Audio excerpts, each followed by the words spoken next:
Good morning, it's Laura Bowen here. I'm going to share with you this morning a little bit of an unboxing kind of review of my own saltwater reading cards. So it's not really a review so much as just a bit of a highlight of what is in the deck, how to work with the deck, and just a little bit about how it's designed, how it works. I know that there are quite a few of you who have been following my art for quite a long time, but who may not be familiar with oracle decks or how you use them, and might feel a little bit intimidated by the whole oracle card concept. So I'm just going to unpack it all for you and walk you through how it works and how to use it, and hopefully that'll make you feel a little bit more comfortable.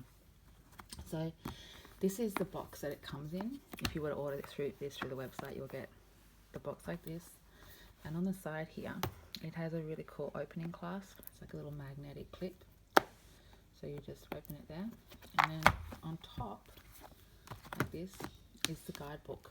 Now I wrote the guidebook. It's a 92 I think page guidebook, and inside that I've tried really hard. There's the dedication page for my husband and my children, Val, Abby, Lily, Sam and Gwen, and they really have changed my little world for the better. And then you'll see on the next page there's the contents. There's an introduction, how to use the cards, working with saltwater reading cards, and then all of the cards have their own page. So you can, even if you just want to pick out a card, you can look it up very quickly. They're all numbered and they're in alphabetical order. At the start here we have a little introduction. I have a little poem here that was written by Chrissy Hanson-Doherty. She's an amazing woman from Great Keppel Island. She is an elder of saltwater ancestry, and she's just one of the most wise and gentle people I have ever met in my life, and she shares so much of her culture and knowledge. So it was a real honour to have her let me use this in my introduction. This is just a little bit of introduction about saltwater as an element, how it can affect us, the kind of lessons that we can learn from saltwater. And then we get to the section which is how to use the cards.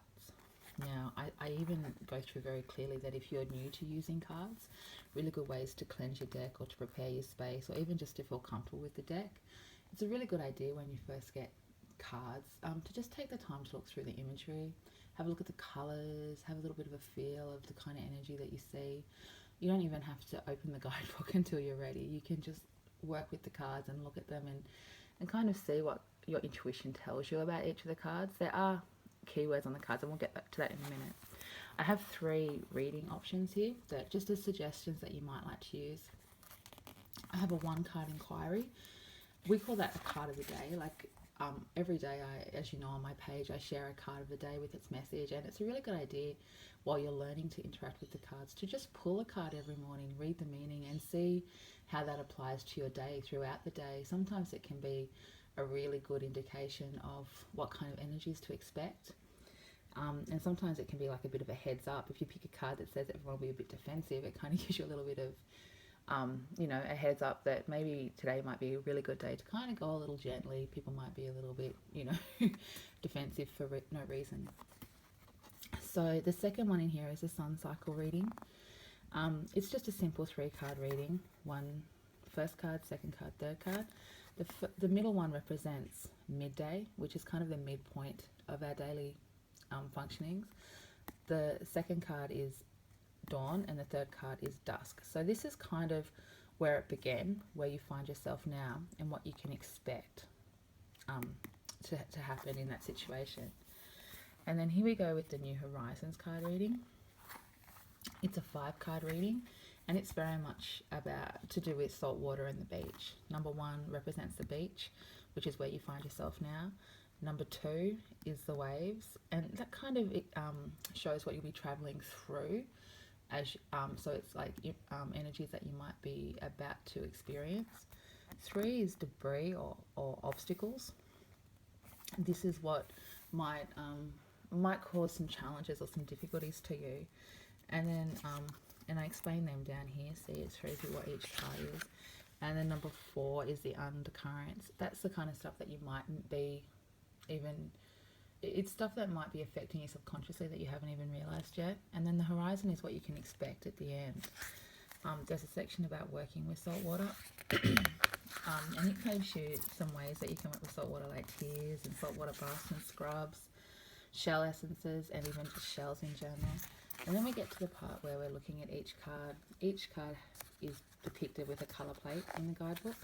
And then there's quite a lot of writing about each card. The top paragraph is a little bit about the animal and its energies, its behaviours or lessons, and then the rest of it is the divinatory meaning for you, or the message it has for you. So as you can see, each card is quite thorough, and it's really easy to find the card in the book. Like I said, they're all numbered and they're in alphabetical order. So that's the guidebook. And also at the end of the guidebook, for those who are interested in my art, I have a little section all about the art, just here. How I create the art, the fact that it's done with feathers and my mediums, and what I try to capture colour-wise and image-wise within the artworks.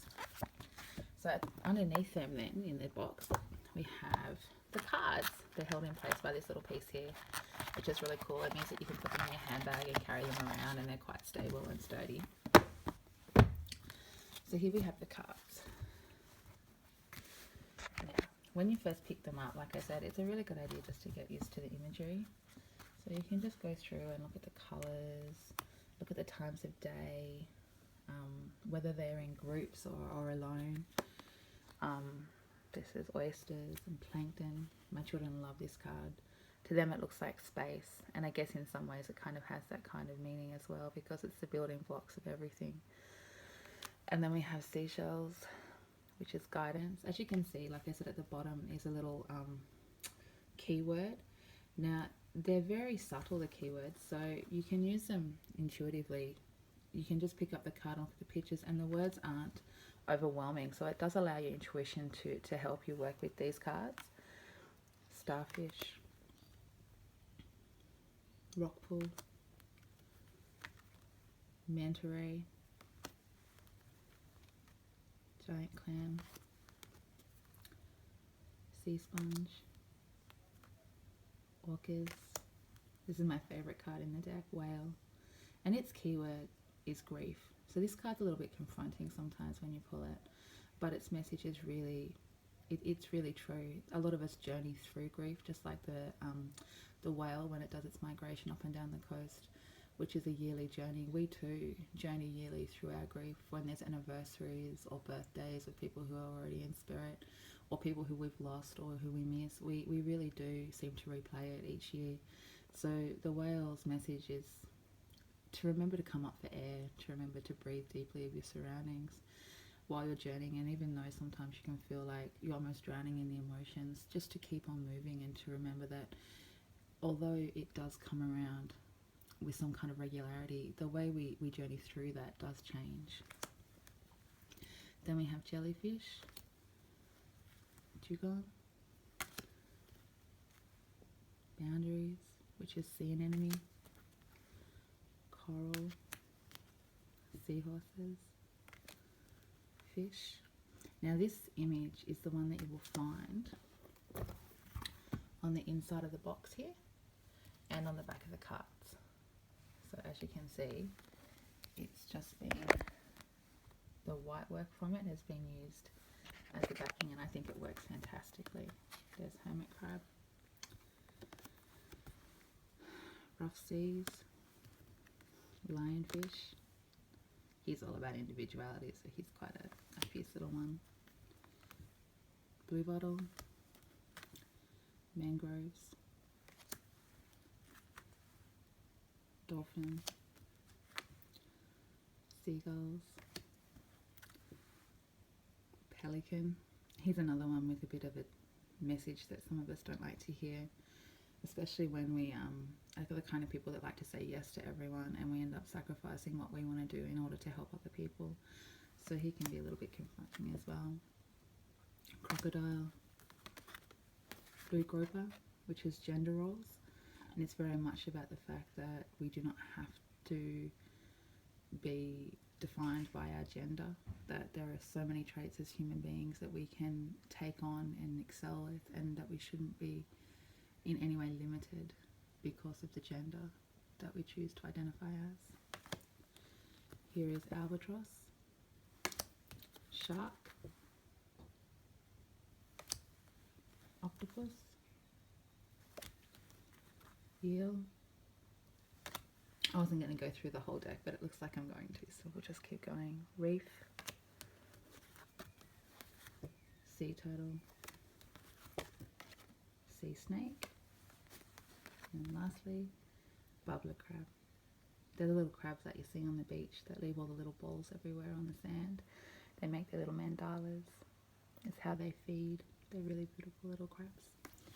Okay, now I'm doing this one-handed, so bear with me. But now, if we work on that New Horizons reading, I'm just going to spread these out like this because I don't have time or the ability to shuffle with one hand, and we'll just pull them like this. So let's just go with a 3-card reading. 1 card, 2 card, number 3 card. So we have dolphin, which messages be joyful, manta ray, which means friendship, and oysters, which is investment. Now we could just go to the guidebook and look up the meanings of these cards, but if you did want to start to try and work intuitively, then there's a whole lot of indications there and imagery that you can work with to try and get a bit of a meaning, and just from the keywords. Friendship, so obviously there's something to do with our friendships and the relationships we have around us at the moment. We're being asked to be joyful. Maybe we need to remember to find happiness in the friendships and the relationships we have. And then we have investment. So once again, we need to invest in relationships if we want them to be able to help us feel happy and loved and secure and you know, and to enjoy that time with other people. So I might leave it there for now because the video is getting quite long, but that was just a really in-depth run through of what you get when you buy the Saltwater reading cards and how you can start working with them if there's something that you're a little bit intimidated by. I do have a study group on Facebook. It's Reading Cards by Laura Bowen, if you wanted to search for it, and anyone is welcome in there to share their readings or to ask for assistance on how you work with these cards, or to share your interactions with the cards, to share photos or readings as you practice or anything like that. And I'm really, really happy to encourage anyone who would like to participate in that. I hope that helped you, you know, see the cards a little bit closer, to get a bit of a better to get a bit of a better understanding of them if you weren't quite sure what to expect from a deck of reading cards. So these are available via my website, which is www.laurabowen.com.au. I do post internationally. They also are available in Australia through shops like Big W and most bookstores. If you're overseas, postage from my website can be quite hefty. So if you really don't mind whether or not you get a signed deck and all the little extras that I offer via my website, you might want to wait until it's available on, I do believe it's available for pre-order on Amazon UK, but it won't be available in US until closer to September. So keep an eye out for it. Bye!